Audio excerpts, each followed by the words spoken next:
really had nothing up my sleeve. Well, actually, no, I ain't got nothing up my sleeve. Just a bicep, white. Just a bicep up there. That's all that's up there. Okay, I see you ready today. I guess we got to come with it.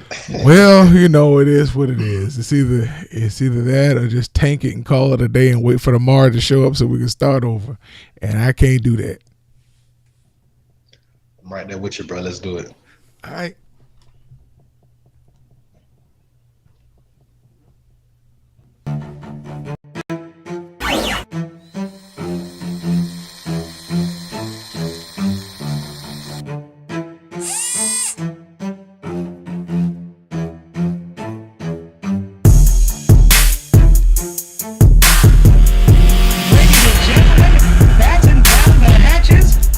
Introduce you to the greatest combat sports show bar none.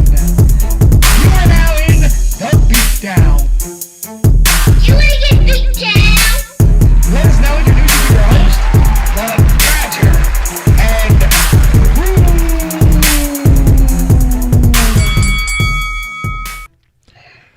Happy Monday, everybody. At least somebody told me it was a happy Monday. Look at the head just shining. Bam! Turn the light on. Okay. I ain't got access to my notes or nothing, so we just riding from the dome this morning. Hey, what's going on, bro? What's going on, bro? How you doing today, man? I'm here. I'm doing well. As they tell you, you could always be doing worse. Hey, check out the shirt. Check out the shirt. Yeah, I see you. I see you, man. You real fashionable today, real trendy. Well, Speaking of trends, bro, there's been a lot being said over the weekend after all these fights.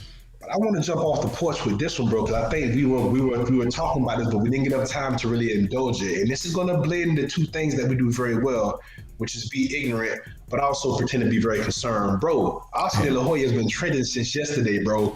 And initially, I thought we were the only ones that picked up on it because I didn't really hear anybody else talking about it. Well, I guess I didn't look good enough yesterday, or maybe the algorithms just decided to show me what's been going on the last 24 hours just this morning. But yeah, it's all over the place. People expressing their concerns. People are talking about it. Bro, what's your take on this, man? She gon' ride, she gon' ride, she gon' ride cocaine. I don't really know, bro. I don't really know. All I know is Oscar spent some time treating something before he went on the air. Because Oscar was high. He was high. I don't know how else to look at it, bro. Yeah, bro. As soon as I zeroed in on what was going on, I was like, yo, somebody to mute his mic, man. Take his mic, mute his mic. But then I realized that is what Triller wants, and I'm sure that helped them on their way to eclipsing over 1 million views, 1 million buys projected as early as yesterday. You don't want to ever get into that, because it takes a while to calculate these numbers. But bro, 1 million buys. They beat the UFC this weekend. I can tell you that much. Bro, 1 million buys. 1 million buys nets them a gross of about $65 million earned on that event, bro. We've been talking about them for a while, but bro, 1 million views, bro. We can't get 1 million views for quality fights. What is really going on? Now you combine that with the number of replays, the number of just memes that have come off of that, and you can't buy that publicity. And you think about they still got the versus battles going, and Triller's. I wish I bought into their stock before the pandemic happened, because they got to be worth a lot more money now. Yeah, whatever their ceiling was, double it, triple it. Again, when they signed Fight TV, bro, I was done. Yeah. Because that signals to me that they're really planting their flag here. This is not, they're really trying to do something here. So yeah, bro, ever since then, I've been kind of like, yeah, I'm on the Triller train. Count me in. I was talking to somebody, an old head, who'd been following fights probably since the 50s. And they got me to thinking, and they said, you know what? When boxing started coming on television, you still had a large number of people that stuck with radio because it was what they were used to. And when boxing started coming on HBO, you didn't have people that picked up HBO right away. They waited to find it on Wide World of Sports or whenever they could. So I don't think what Triller is doing is going to kill traditional boxing, but I do think it's going to kill the game. They're gonna pick up a whole lot more people if they start including since they're gonna start including real fights in these events, and they're gonna do it quickly. But I don't think it's gonna push out your traditional television promoters, because you still got people who find legitimacy in pay-per-view. And it's funny because these are the older generation of our time. The generation before that didn't subscribe as much to pay-per-view. They'd watch fights on HBO, and then Showtime picked it up. And the generation before that, they found legitimacy in Howard Cosell on ABC's Wild World of Sports, and occasionally a pay-per-view fight. But I like what they're doing, but I was thinking the other day, man, they might really ruin some of these other boxing organizations. But I don't think so. I think that they'll still exist, and they still have their space. But Triller's just taking it to a different level. Yeah, I think that Triller wants to carve out their own niche, which is pretty much what they're doing. The only problem that I see the traditional promoters having is keeping up with the pay. You're going to find a lot of mid-level and lower-level guys that will probably start fighting on places like Triller more often just because they get paid more, right? Regis Prograis just signed with PBC, and Al Heyman's an advisor, so Al advised him to do the right thing. But there's an example right there. He's a PBC fighter, just signed with him. He's already only fought once under the PBC banner, and Al has already allowed him to go to Triller to fight because he knows that for the fight of this magnitude, he wasn't willing to pay Regis Prograis what he was going to get for this fight. Go ahead, young man, make your money. So I see that happening more often than not. But Al did it. Al's a businessman. Al also knows that Regis is going to pick up on a whole different audience than he would for PBC, than a traditional PBC card, which means when he does put him back on PBC and they see this on Instagram and on Twitter, it's like, oh, I remember him on the Jake Paul fight. Let me tune in. Al's smart. Make no mistake about it. Yeah. Well, that wasn't the whole point of my comment. We know that Al's definitely going to put himself in a position where it's going to be advantageous for him and his people. So yeah, that wasn't the premise. I was just saying that I can see Triller being able to pick up more guys like that because they can just pay them more, right? And it'll help legitimize their platform, right? Bringing Regis Prograis on there with Ivan Rekach legitimizes that card. Now look at what Regis just said last night. He said, I want Adrian Broner and I want him on Triller. So these are the kind of things I'm talking about, bro. So you're going to see this happen more often than not. I'm just saying there will be a space. The traditional, promoters, so to speak, will still do their thing because at the end of the day, you still fight for what? Belts and money. Mm-hmm. And whereas they may not be able to get you with the money, you got to get the straps. So yeah, that would definitely happen. It'd be interesting. I'm trying to remember who exactly I heard say it, but this was back in the mid-90s. Made the statement that one day straps won't mean much. And I was like, wow. It was hard to fathom back then. I mean, I thought about it. I talked to my boxing coach back then. I was at USF then. I talked to my boxing coach back then. And his comment in response to that comment was, yeah, when we continue to cheapen the strap, eventually it'll just be a money game. It won't, that'll be, you'll make your name bigger in other ways. Now, mind you, social media had not been around. The internet was just really starting to catch fire. So it was just a conversation. And I think back and I'm like, wow, he was dead on. And that's what this is happening. I mean, Jake Paul's not going to need a strap of any kind. You'll find fighters who will become internet sensations bigger than Jake Paul, and real fighters who would train and do amateur fights and go to the AAUs and try to get on the Olympic team, but then they'll go straight to social media and build a following, and they won't need straps to become multi-millionaires. And I think that the person that I'm trying to remember who I heard say that, because when I brought it to my boxing coach, he didn't even hesitate. Now, mind you, I'm telling you, this is like 94, 95. There was no social media. we were just starting to text. So we had, if you were big, you had two ways. So No, you're right. You're right. Yeah. So the forward thinking is like, I think back on it now, I'm like, wow, I think I was shown something back then and didn't jump on it in time. Yeah. Yeah. That's all. I agree with you. I agree with you. You're not going to need, after a while, you'll be your own promoter and you'll have to negotiate directly with the money people. And that's good and bad. Yeah. Like everything else, you'll have your pros and your cons to it.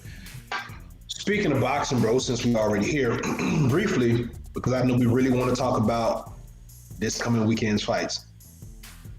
Can we just talk about the Bryant Prella Tony Harrison fight? Because that is also something that I saw picking up a little bit of intrigue on social media yesterday. Go ahead, because I got an just announcement. A lot of different. Oh, okay, go ahead. Go ahead. No, go ahead. I don't want to break your thought. No, it was just that I saw a lot of people talking about, hey, maybe we should be judging the judges.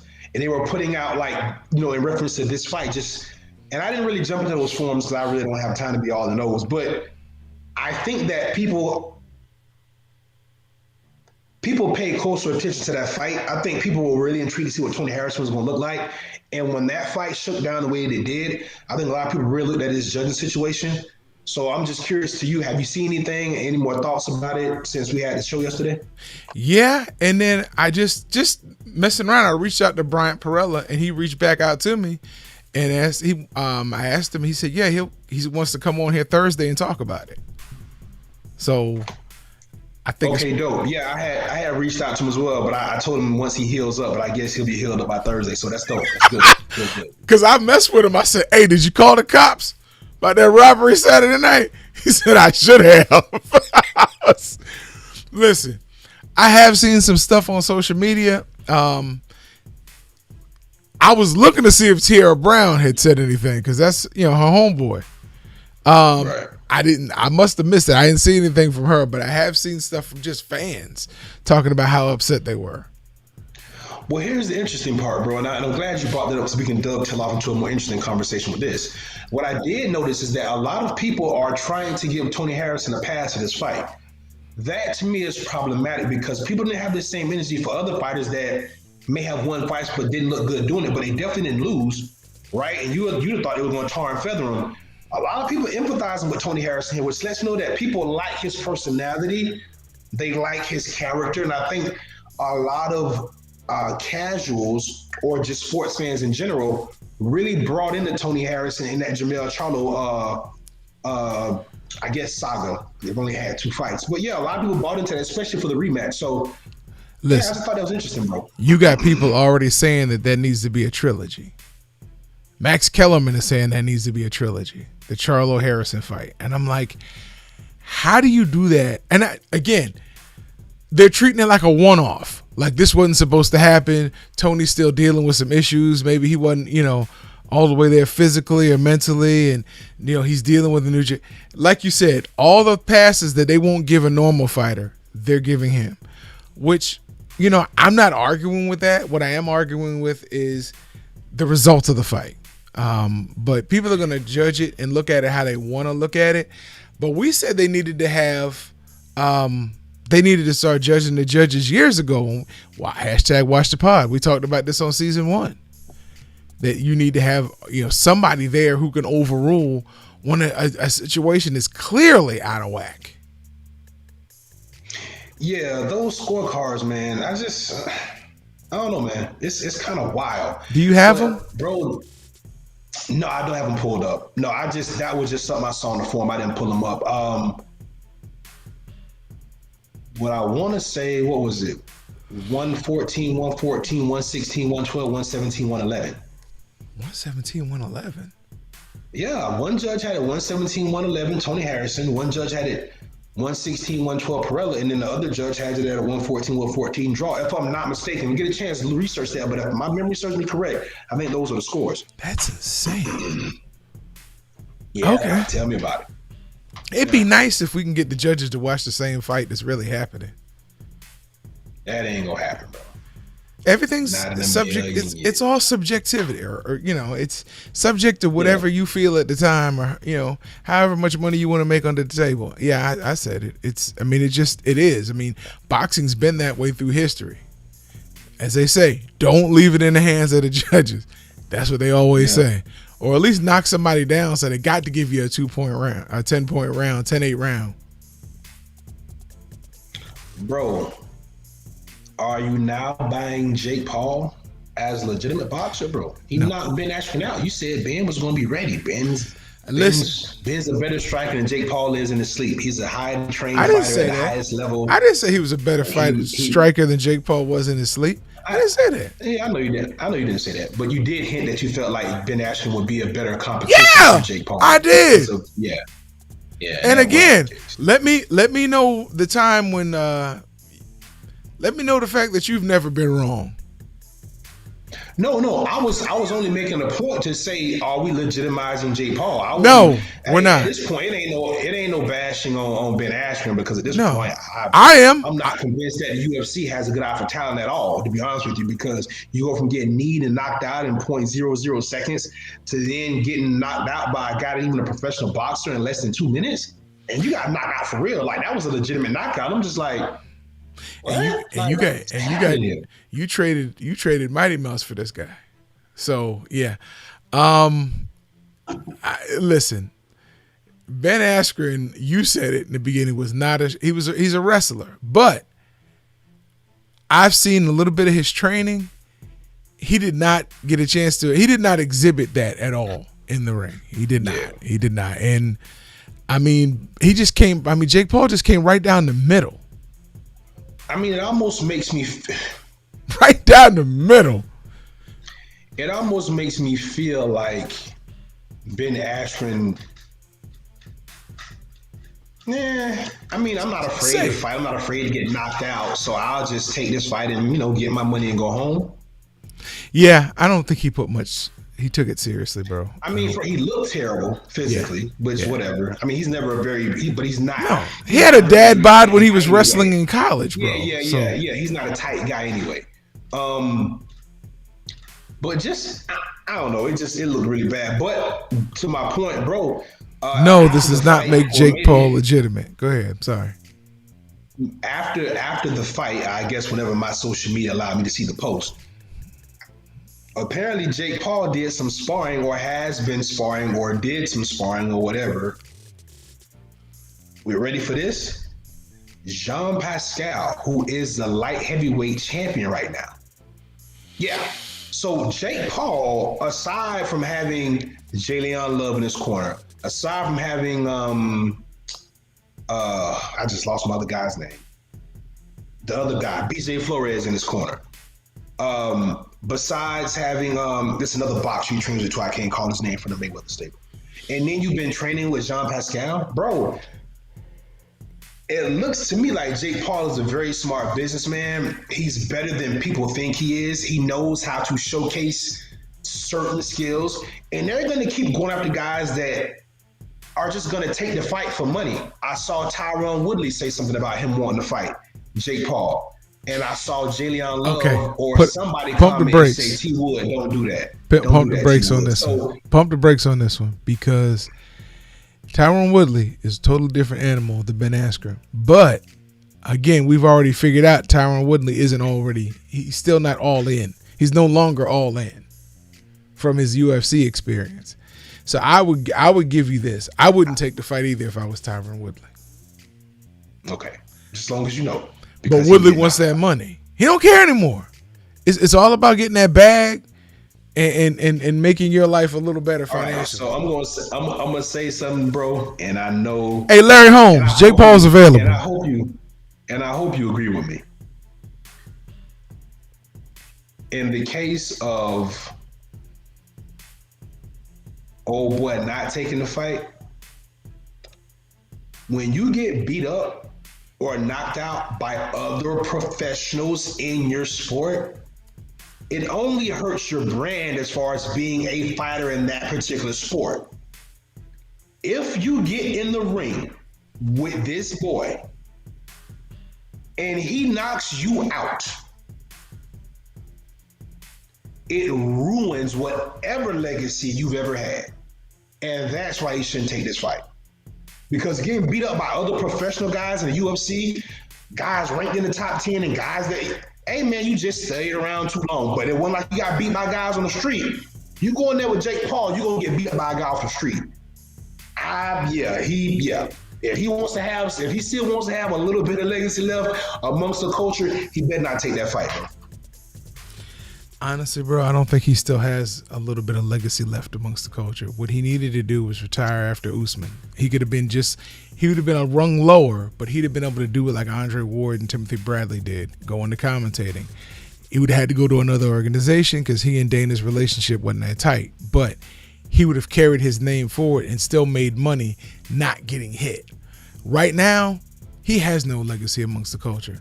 People have already, when he ended up getting beat by Kobe Covington, to me that was the nail in his coffin as far as his legacy. And then the other two losses, Gilbert Burns, he got beat up, but people like Gilbert Burns. They respect Gilbert Burns. But losing Burns, go ahead. He's a little melanated. Go ahead. Yeah, I was trying to stay away, but yeah, and his name Gilbert and Burns. He sound black, but he's not. Then you lose to Kobe, and you kind of give up after you've been beaten up, because you say your shoulder. But then you get back in the ring against who? Vicente Luque. And what happens? Right, you were good until you weren't. You are now a name people are putting on their resume. That's it. Nobody expects you to win. Nobody expects you to challenge. You're a name people are putting on their resume. If you get a big bag, take the Jake Paul fight. If you get a big bag, take it. Because you can't live on legacy. You can't feed your family on legacy. And if you had made wise investments, you wouldn't still be trying to fight now. So if you can get a big bag, take it. But it better be a 7-figure bag. Speaking of that bag, I don't know how much Ben Askren made, but word on the street is Jake Paul made away with a clean $695,000 for 2 minutes of work. And will live to fight another day. Outside the Triller, man, for just turning everything in his head. Let's talk about that fight. Let's talk about that knockout. Jake Paul had him lined up. It was like you play defense. It was like you see a running back coming through the hole and he doesn't see you. And he's on a direct line with you. Like you couldn't miss if you turned your back and closed your eyes. That was that. Jake Paul came right down the pipe with that left right.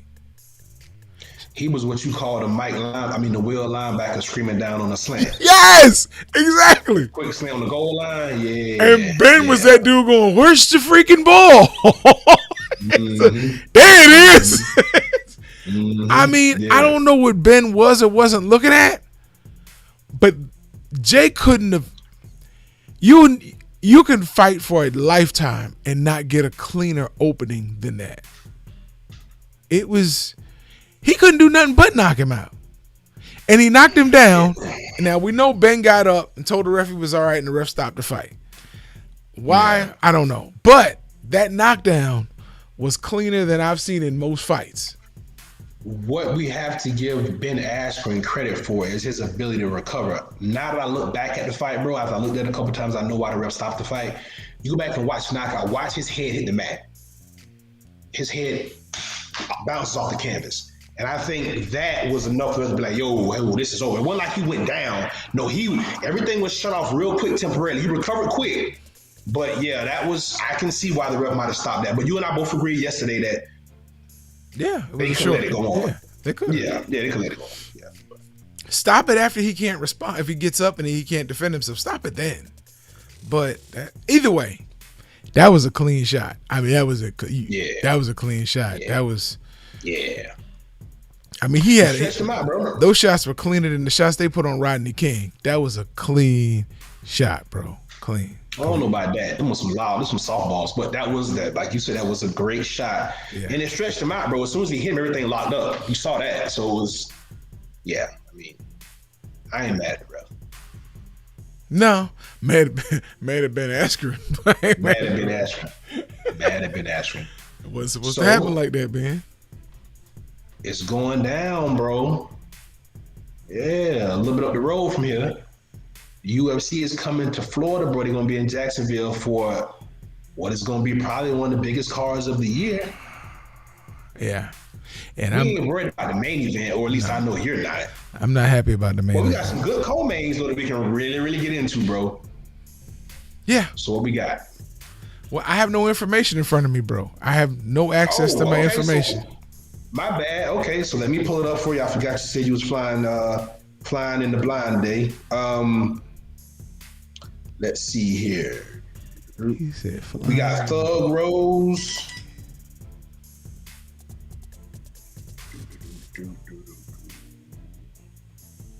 Thug Rose versus Valentina Shevchenko. No. Thug Rose is versus Zhang Weili.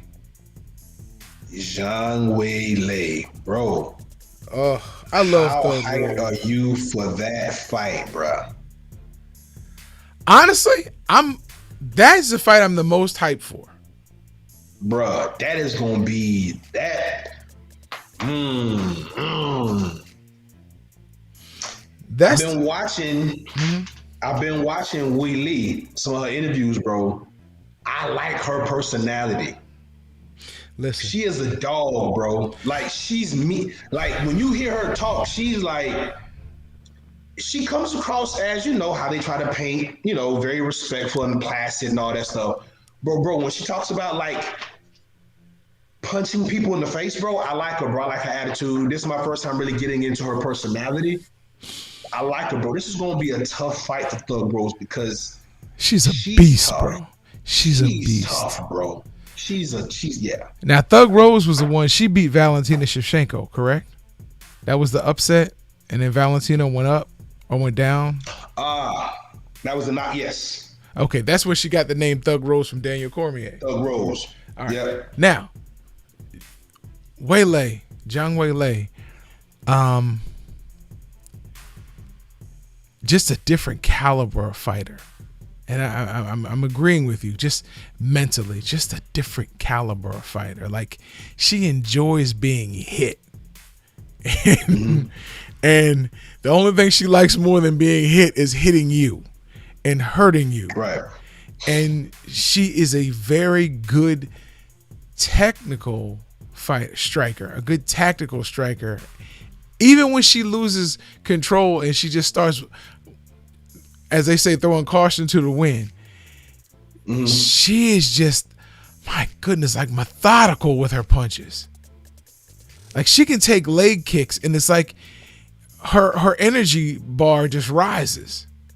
It's like when you watch a video game and you hit the old school, hit the AB button and you get your energy up.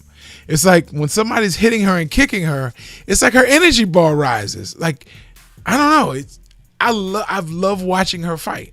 I saw when she won the title. I've seen a couple other fights from her. As good as she looks, she's just that much meaner in the ring. Yeah, I mean, bro. Or in the octagon, sorry. Yeah, bro. I like Thug Rose, bro. I like Thug Rose a lot. And Me too. And it wasn't Valentino Shevchenko, it was Joanna Jędrzejczyk. Yes. That was who she beat. Beat her twice. There's something about, and I'm saying this, bro, and I don't want you to think I'm being silly because I'm waiting to see. I won't be able to see the main event to make a better assessment. But I'm gonna go out on a limb and say this. It's something about Trevor Whitman, his ability to hone in on what it is that you're good at, or what it is that will give you an advantage against whoever you're fighting. That I think you have to take that into account. And I think we see it with Justin Gaethje, it looks like chaos. But I think with Gaethje, there's a real game plan there. I think they really are honing in on something. But we definitely saw it with Kamaru Usman. It was so pinpoint. It was so detailed. It was so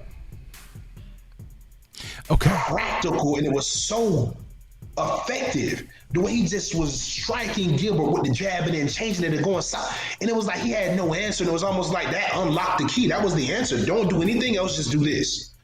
And he stops him. So with that being said, bro, as much as I like Zhang Weili, and I think she is probably the tougher of the two, But Thug Rose has always Thug been. is gonna have some great. She's gonna have some great coaching, and her boxing is gonna be beautiful. Her boxing That's is what I gonna was. be beautiful. She's That's gonna what I look wanted to go like- to. She's gonna look like she belongs in the ring and knocked out the gun, bro. So What I say this. I I was just commenting on Jean Wei. That's all I was. Thug Rose, I take nothing from her. I love, even in the last fight where her eye got swollen, right, her boxing never waned. man, Just man, her hand bro. speed, her foot positions, the way she circles and doesn't back up, bro. the way she doesn't keep her head on a straight line. How? Oh, How does her boxing look that good and she's only been an MMA fighter, bro? I don't understand. because she's supposed to. She should have been in a boxing ring, bro. That's what she should Bro, have been. she looks better than some boxers Yeah, that we yeah, know, yeah. that we see on TV. Yes. Come on, man. This is interesting, bro. I was watching the last fight she had with the Red Belly, and the Red Belly said, I mentioned just her technical skills. He said, I've never really taken the time to look at a MMA person's feet and their hips. He said, but when you mentioned it, I'm looking at this woman's hips and her feet, the way they stay lined up, the way she's never off balance. He said, this is incredible. It's a different level of striking. And she's not a striker. She's a boxer who is in MMA. And I think that's what Joanna couldn't combat. When she upset her and won the title, and then when she won the rematch, it's hard to combat something you don't see in practice. Yeah, And- that is indeed true, bro. And you're right. I give all credit to Trevor Whitman. But Rose is gifted. She really should be boxing. You know, you see some boxers and go, yeah, it could translate to MMA. You didn't even say it would translate to boxing with her. No, you should have your butt in a boxing ring.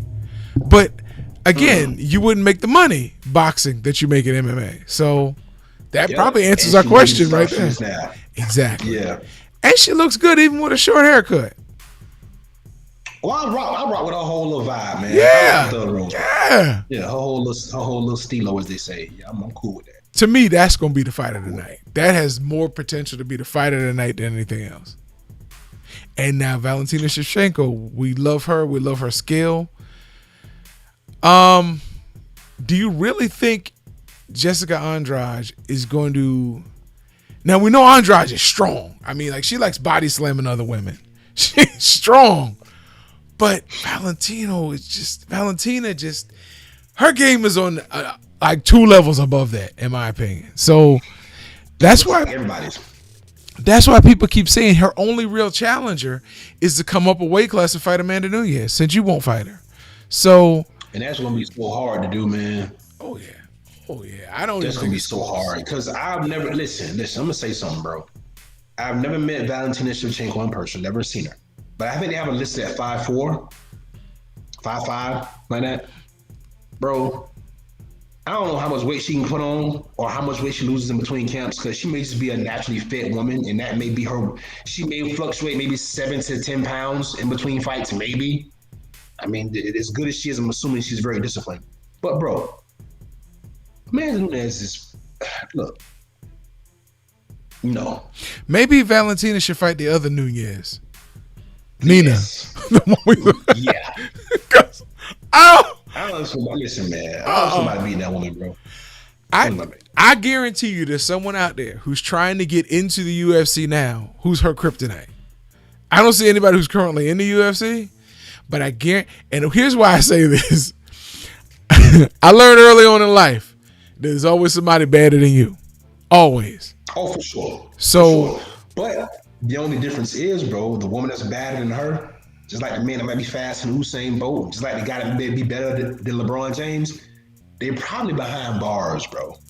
well, even That's probably the real. I'm not even going to let you say that. I'm not going to let you do that. What I will say is, It's too many of us locked up, bro. what I will say is, Dana is all about cash flow. And if he feels like you could beat his cash cow, you're not coming in the UFC until she's gone. Listen, Ronda Rousey, they had been picking fights for her and picking fights for her. Mind you, Rousey wasn't supposed to lose to Misha Tate. Not Misha Tate, but Holly Holmes. Holly Holmes wasn't supposed to lose to Misha Tate. And Misha Tate, darn sure wasn't supposed to lose to Amanda Nunes. The only reason Amanda Nunes got to fight Ronda Rousey was Amanda had the belt. That was the only reason. Any other way, if Amanda had beaten Holly Holmes the first time, Amanda would have gotten. Ronda had beaten Holly Holmes the first time. Ronda would have gotten the rematch with Misha Tate and beaten her again. She would have never seen Amanda Nunes. I can guarantee you that she would have never seen Amanda Nunes.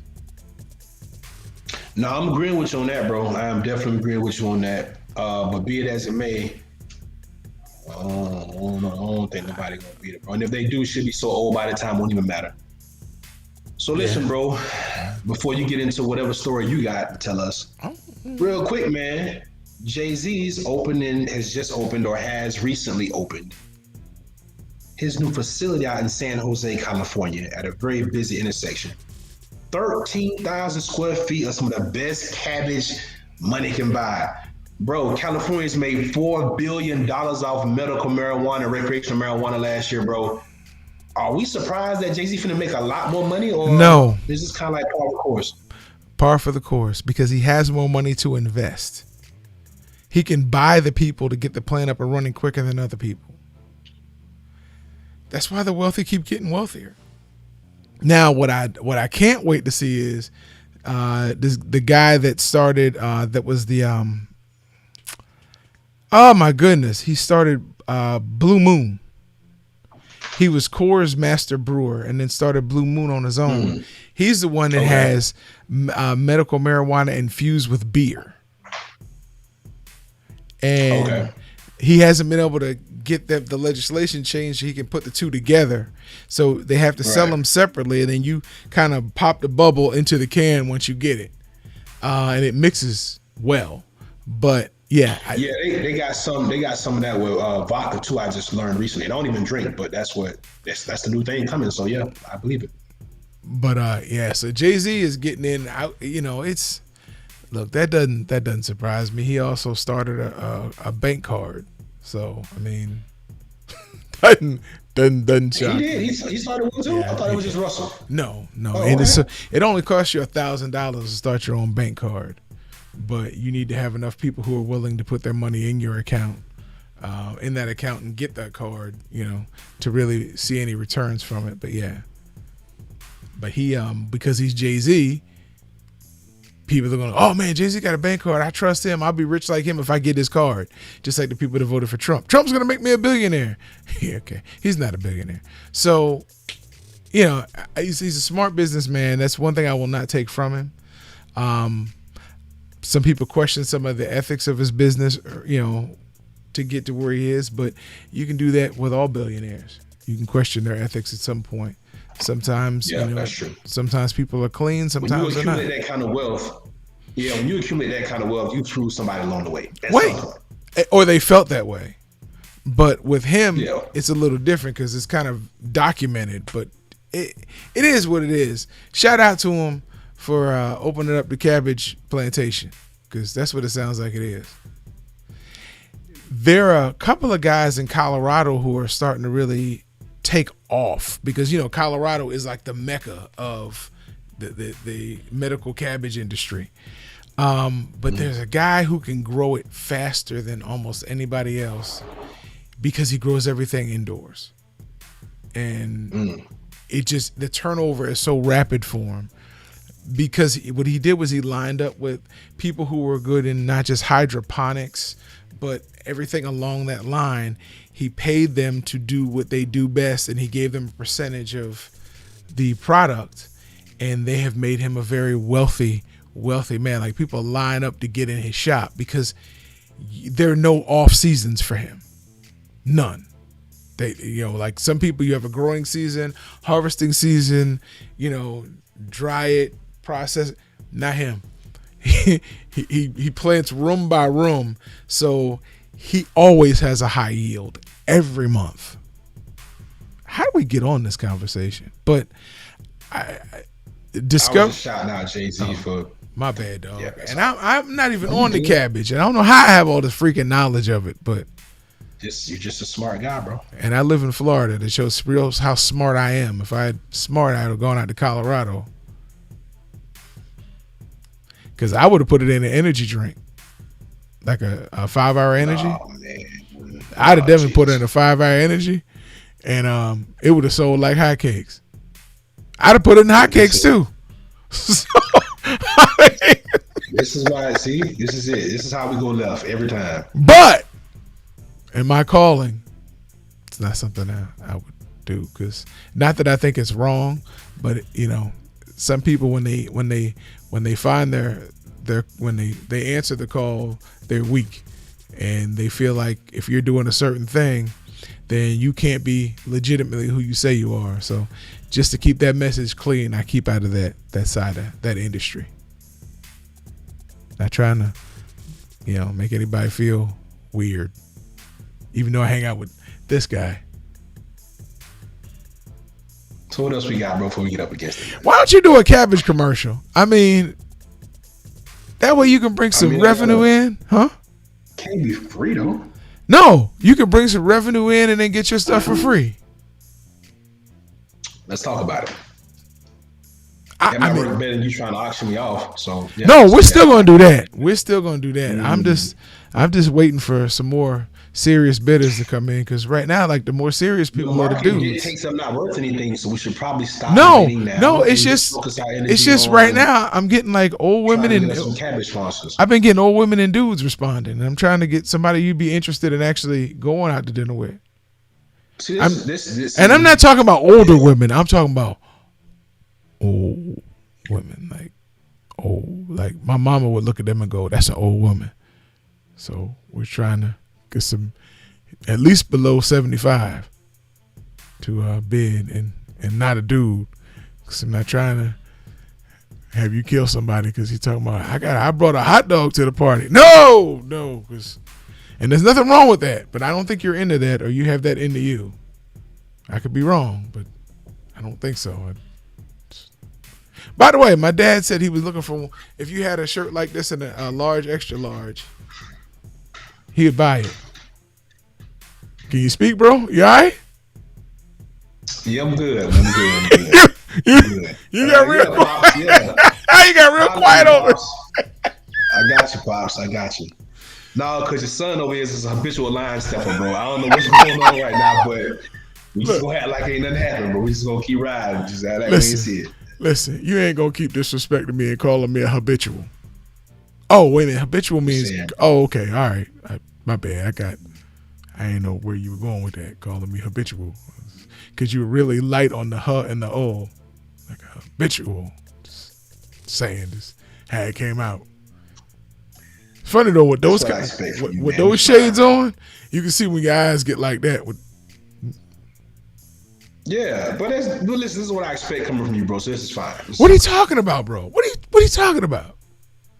You knew I was amped when we started the show. If these are the kind of friends that you have, people who don't have friends. That's all I can say. Don't have friends. Anyway, listen, we up against it, man. We got it. First of all, I don't have one friend that would ever say that I am not one of the best friends they've ever had in their lives. Because I'm a good friend to friends who are good to me. I'm a giver. If I feel like you're down in the dumps, I'm going to try to pick you up. Even if I got to pick on you to pick you up. But I'm going to try to pick you up. So, what is that on TV behind you, bro?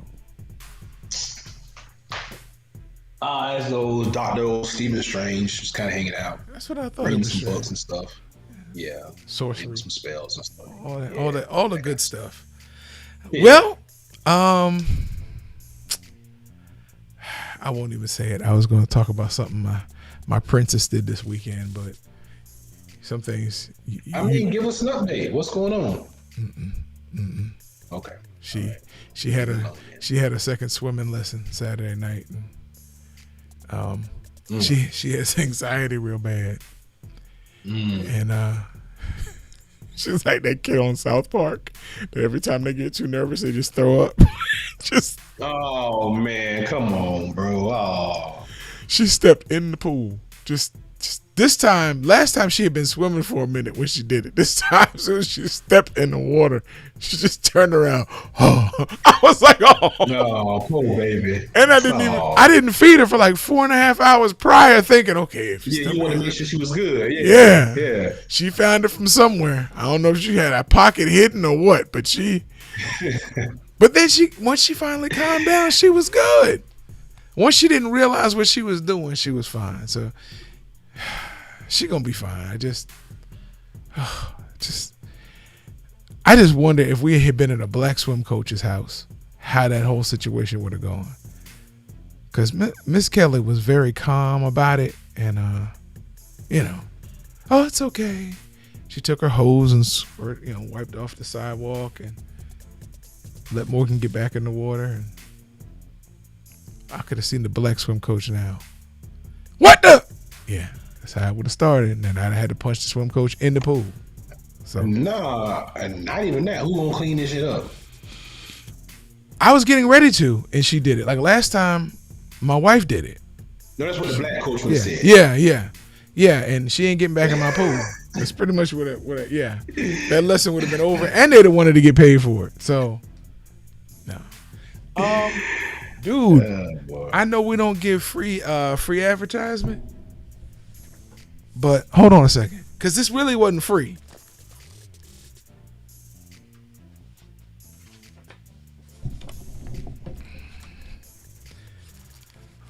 My wife wanted some barbecue Friday.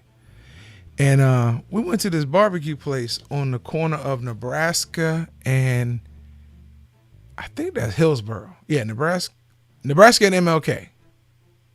Now, only reason why I'm talking about him is the guy's brother, the guy who owns the shop, his brother was paying it forward. And he bought like me and 4 other people. He just paid our tabs. My wife still has barbecue left over, bro. That's just how much food they put in the box. Yes.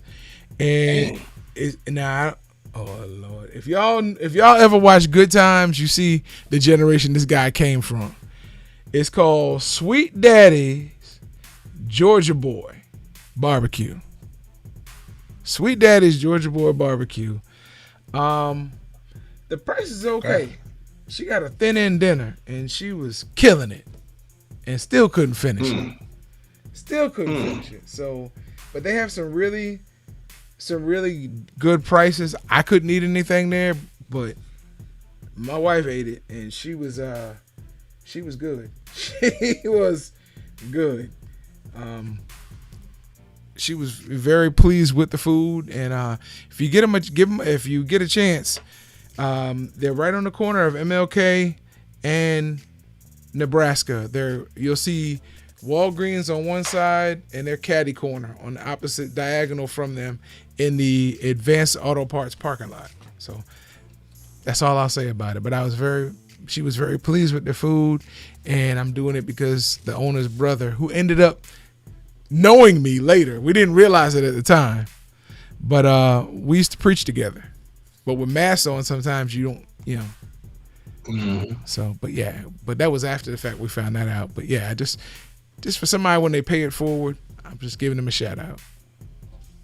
That's all. Okay. Fair enough.